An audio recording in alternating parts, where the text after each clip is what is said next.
twebwe abanyarunundu ni twebwe twakiriye impunzi abantu baduhungiraho turabana tubana mu mazu tubana no mu mirima titwahinga ngo tubime mu mazu yacu n'ubu turacari kumwe ariko tukaba dushimye ko muduteye inkunga.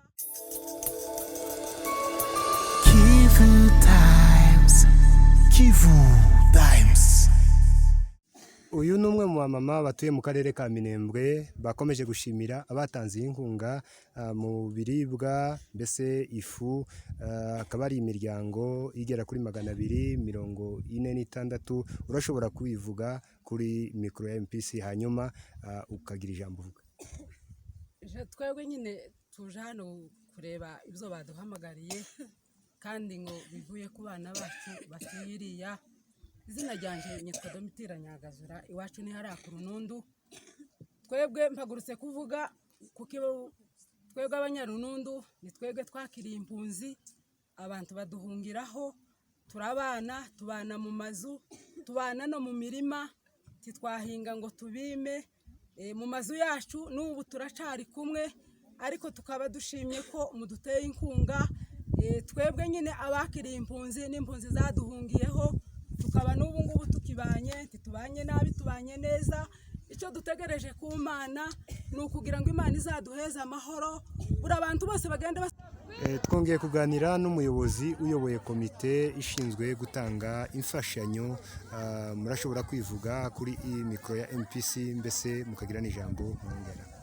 Harera Joseph ni iryo zina ry'iwanje. Dushinzwe ibi byo kwakira imfashanyo hamwe no kuzitanga. Uyu munsi twakiriye imfashanyo yavuye mu rubyiruko abana batoya batuye muri Amerika mu ntara ya Missouri ndetse mu karere ka Kansas. Abana bishize hamwe bayobowe na Mpoza David, abana bari munsi y'imyaka 26 babasha gutanga inkunga y'amadolari 2,800 yatugezeho igura imipfuko 82 y'ifu yahawe imiryango 246. Ni ikintu kidasanzwe ntekereze ko kugira ngo abasora abana batoya bigishe gukora. Ibihe twahuye nabyo n'ibiri birakomeye ariko hari icyizere buriya kigenda kiremwa iyo ubona n'abana batangira gutahura ikibazo dufite bagakora ibirenze ubushobozi bwabo. Ni ibintu bidukomeza binatwereka ko ikibazo dufite tutari twenyine.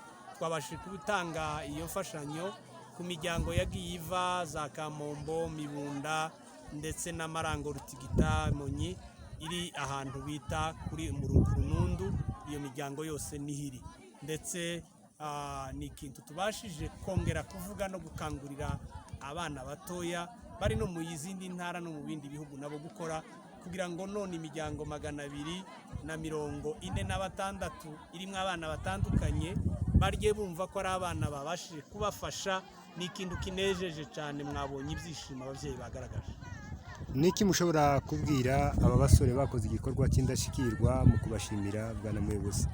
Turabashimira cyane mu ijambo buriya kuba umwana si ukuba gito, kuba umwana si ukubura ubwenge, kuba umwana ahubwo ni ukuba utegura kugira ngo uzabe umuntu muzima ufite ibitekerezo. Abandi tubita abana kubw'ibikorwa byabo nubwo none bashobora kumva ko ari abana mu myaka ariko ibikorwa bakoze ni ibikorwa by'indashikirwa by'ubutwari kandi mu by'ukuri bidukomeje. Kivutimes.